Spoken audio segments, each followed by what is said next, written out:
The thing about Substack is they do something, they have a weird treatment with the camera, and this is real close. Real close. Yeah. Yeah. You get like a solid 2 more inches of my wrist if you look at the camera. That's okay.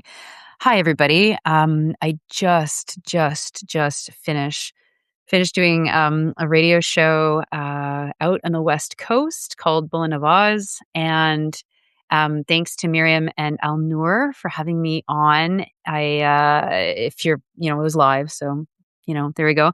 But I just had this amazing setup and I thought I don't know, I better check in. I better say hi. And I'm not going to stick around for long because I still have to write and record tomorrow's Daily News podcast episode. If you don't subscribe, check it out. You definitely should. But you know, I figured I got this up. I got the light. I got the mic. I got the camera. I got the computer. Headphones. They weren't working. So, and I'm just talking to myself. So that's probably good enough. But I wanted to give that opportunity. If you jump in and you want to ask me something or you want to raise something, do that. But I will let you know what I was talking about because at the beginning of July, I published this series called "The Elite Zionist Consensus," and there's 3 parts to it. And I think it's actually a super helpful, just a resource to see where corporate Canada, why they have this seemingly irrational, I would say, affinity or support for Israel, given that they're doing genocide, that they're doing ethnic cleansing, they're doing ecocide, they're trying to expand their borders as much as they can, and that the vast majority of Canadians don't support what's going on there. But to actually map this out and to understand that this is a function of, first and foremost, solidarity among elites, right? We talk about solidarity for average people. We have to remember that the strongest solidarity, and it's only the strongest because they have the money to have their own private security and live on private islands and have multiple houses in extremely wealthy neighborhoods, like that the strongest form of solidarity that exists basically of any class is the upper class, is the highest class, and their solidarity is absolutely international. They are international people. They're often people that hold multiple passports because they do business around the world. They've got multiple very important connections, whether they're personal connections or professional connections or both, with people all over the world. And, you can leverage those connections to build businesses and make more money and invest and whatever, right? So when I created this list, it was out of this 92 people who signed this letter, this open letter calling on Mark Carney, as if most of them don't have his own cell phone number, but whatever, calling on Mark Carney to take anti-Semitism seriously. And one of the requests was to don't dampen our free speech, but basically dampen our free speech. And I just thought it was so funny because it's like, there's 92 names there. And I've been in the anti-racism world for a long, long time. I don't remember any of them being in the streets with us, fighting alongside us, funding our movements. In fact, I believe they're the ones that we're always fighting against. And so to map out their connections, what do they control? These are the companies that are literally like where we get our access to food, our access to cleaning services, our access to banks, our access to insurance, to different legal services. They're the ones that are coming out and saying, in this case, well, it's we're fighting against anti-Semitism. However, don't look at our past, don't look at our present, certainly don't look at the fact that we are the richest people in this country, and we are actively transforming the social safety net in this country such that you are screwed. And as if this is going to help social solidarity, as if this is going to fight hatred at all of any kind, right? Like ultimately, as social conditions crumble and as social solidarity collapses, that's what happens. And so mapping this out was really helpful for me to be reminded that this consensus, it transcends questions of Canadian politics. It transcends questions of international politics, and and it's people, with their hands in everything that we all that is everything within our society. one of the questions, and again, feel free to ask if you see the live chat there. Feel free to jump in there. I see you. Hi, Steve. Um, if you, if you look at these at the way that the upper classes organize themselves in this country, and it's like it's confounding. Like, how have they managed to figure out how to have such control over our conditions like this? Like, how have we been indoctrinated so effectively to believe that, like, all you have to do is work hard and you'll be successful? That, all you have to do is just keep working to find that job, and you'll find the most excellent job that you'll, for your dreams. Just save really, really hard and get your house, or be really smart with your investments, and you'll be able to afford. Like, how have we been able to accept that and accept the extreme sorrow, the extreme hunger, the extreme precarity and insecurity that is experienced by so many people in this country as a result of our economic systems? It's because these people are really well organized, and they're so organized that, as I said, like these are the richest people in Canada. On that list, a third of the people signed on behalf of countries that publicly report their profits, not their revenue, but how much profit they made last year. And that number is $82 billion, which is almost equivalent to what Canada spends for its entire education system, public education system, which is crazy, right? And that's just a third. The other two-thirds don't report. So you can imagine that number is not just a third of what it really is, but it's actually probably even lower than what it really is. And when you've got that few people with that kind of money, you know, forcing us into a cultural understanding of this country that we have mostly accepted, and it's, hammered on us all the time by the mainstream media. And then people like me, when you say this, it's like, people are like, oh my God, she's crazy. Don't listen to her. She doesn't know what she's talking about. She's an idiot. She's crazy. And it's just like, wow, wow, wow, wow. Like, we have to we have to resist this with everything we've got, and we have to get really smart about how we organize. And that means, within our communities, finding the issues. I'm very, very encouraged by, I think, the data center fight seems to be really something that people are connecting with and are, organizing around. So it's really, really wonderful. I know on the Daily News, I mentioned a struggle in the Sioux that happened recently against a data center. Folks in Edmonton have been organizing against a data center. I know this is happening all over Canada.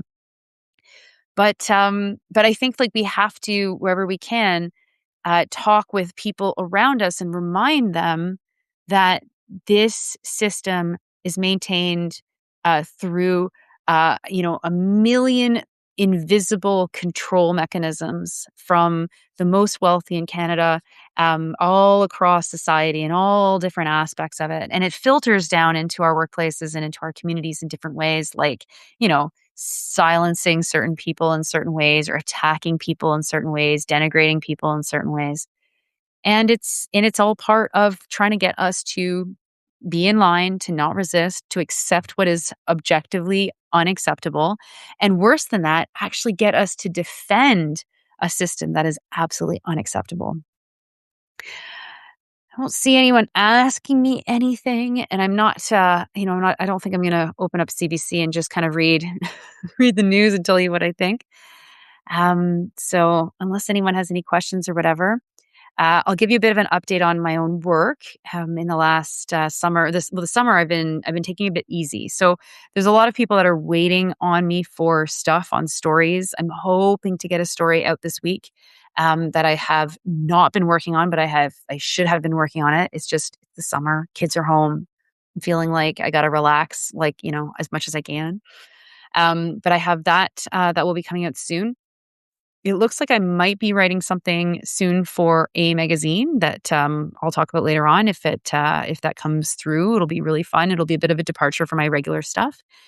And I'm one of my main projects for the work I do with the Canadian Association of Labor Media is to think through AI in the labor movement. Like, what unions, how are relying on AI? How are we using AI? Should we be using AI?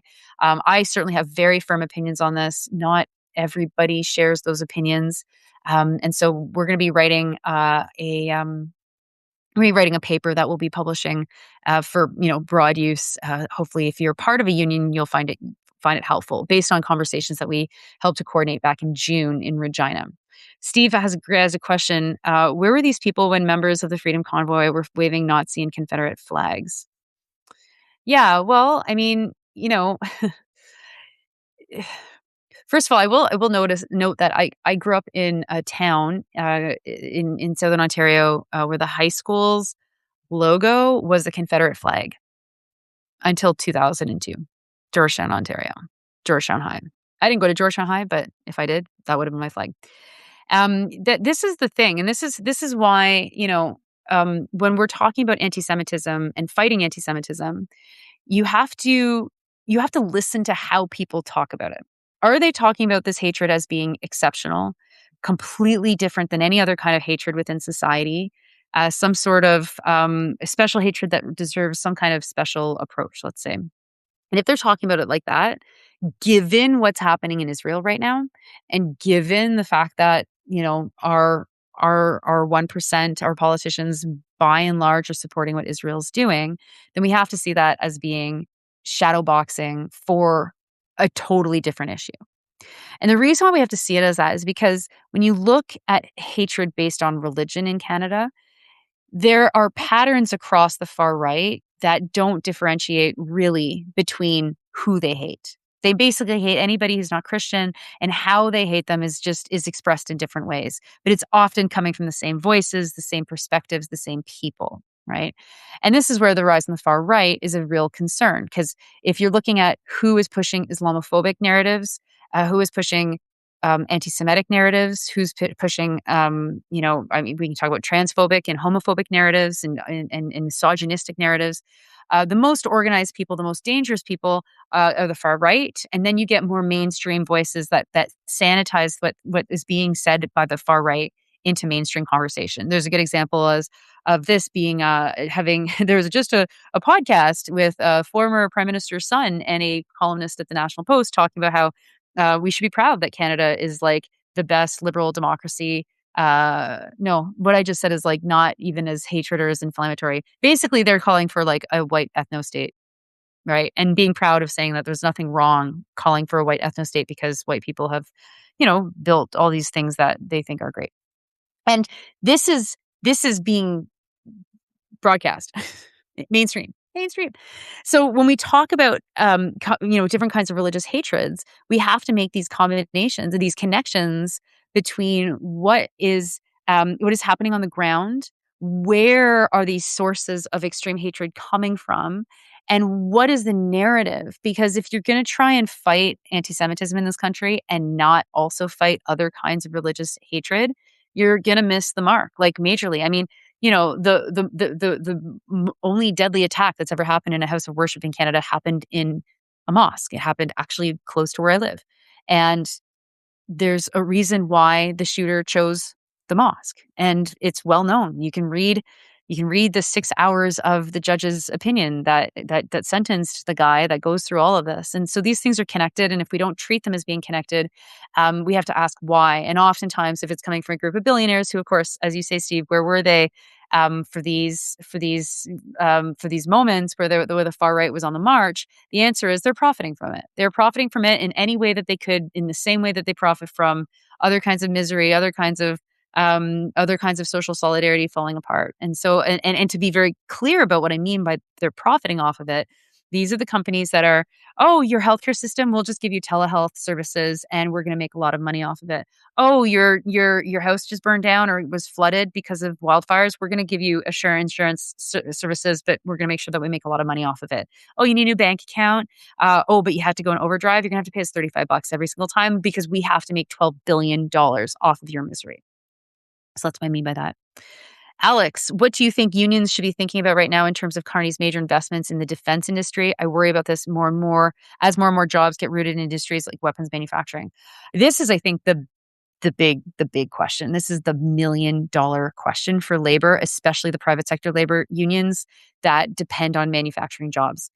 I think that we've had a bit of a dress rehearsal with the auto industry and knowing how destructive North American vehicles are, and knowing that the unions have not really played a role in trying to force their owners into not chasing the biggest, most polluting, most disgusting vehicles. Like, I mean, there's other parts of the world that we could draw inspiration from, but we don't. We're instead going to retool the Oakville Ford plant to from having already been retooled to do electric vehicles to now to be doing Ford 250, 350s, and 450s, mostly for Americans. It's like a disaster. And unfortunately, because we have been so bad at using the labor's power to fight for what is necessary at the expense of or at the trade-off of trying to save jobs, as if the new economy doesn't come with a whole load of jobs too.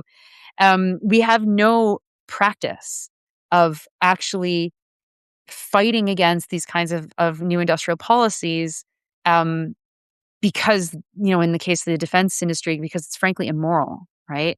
And so I think that there's a lot of unions, and I can, certainly think of a couple that have a very difficult path to navigate, which is, oh my God, our members are making light armored vehicles being sold to Saudi Arabia and ending up in Yemen. Are, oh, we want to, organize these plants because the workers aren't treated very well, while at the same time, should labor be involved in supporting the war industry at all, right? And I don't think so.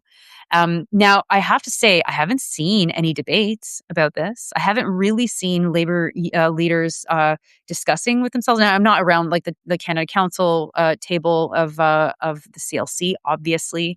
I'm not necessarily privy to those kinds of conversations, but I have enough people within labor like to be like, oh my God, guess what? This is so great when something great happens. And I haven't heard about that. So, someone please let me know if you've heard of that. But it is a crisis because for years, people, me included, have been saying we need an industrial policy. We've let the market drive Canada's industrial policy for 3 decades. And what has that done? That has basically created money out of nothing through innovations like the real estate market, real estate income trust bonanza. It's created insurance companies that went from, being in the business of not making profit and just paying out claims and taking people's money and making sure that people have insurance to now making insane levels of money, and a banking system that has made year over year enormous profits for the last 20 years with no one blinking an eye like this is a problem.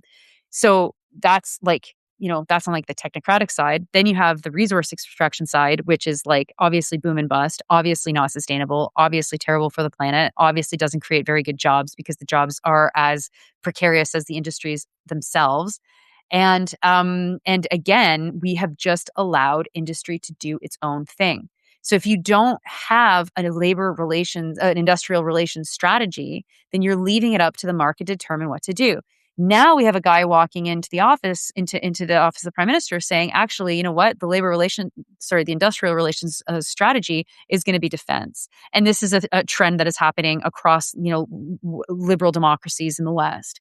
Um, Labor has to resist that. But they're going to really struggle to resist that if Carney starts dangling, but it'll be a unionized plant.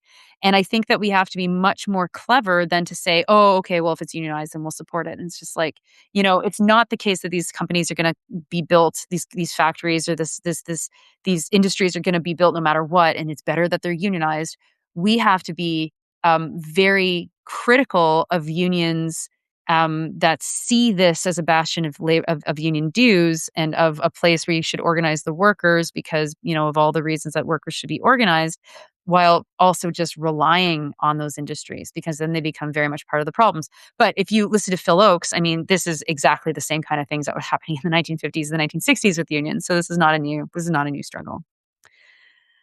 Steve, I'd like to know about what these labor leaders are talking about. Well, I mean, you can always follow what the CLC is saying and doing on their social media feeds and check out their press releases. Lana Payne, the president of Unifor, which is my union, she's not quiet, right? You can find what Lana's saying about lots of different stuff pretty regularly. Obviously, we just had a big labor relations agreement, I guess, a big event in the airline industry with WestJet WestJet and its employees, members of CUPE settling. So that's good news. WestJet obviously learned some lessons from Air Canada. And obviously the union had made some gains with that contract that WestJet was not going to be easily able to reject, but we'll have to see the details as that comes out. But the labor is not used to adversarial fighting with government. It's been years. It's been years. It's been decades since labor has been actually having to be adversarial with the federal government. And sure, like the last time there was a massive struggle and massive fight back was in the 1980s. And all of the social reforms, economic reforms, political reforms that happened after the 1980s also killed a lot of the militantism, a lot of the radical, any kind of bits of radicalism within labor. And it's too bad. It's too bad. Now, I should say too, like as someone that often talks about the stuff that is in these worlds a little bit, there are a lot of people that are also extraordinarily hostile to what I'm saying, that are like that don't believe what I'm saying, that aren't really on the side of average people. And that's another kind of crisis that, that will play itself out in various ways and will be not necessarily great. Anyway, I have talked for a bit now, 21 minutes. If no one else has any other questions, I think I will take off and write the script for tomorrow's daily news. Don't forget to catch the daily news at wherever you get your podcast, your favorite podcast catcher. And it's out every single day at 4 a.m. Eastern time. Yes, it is. So I guess with that, thanks for tuning in.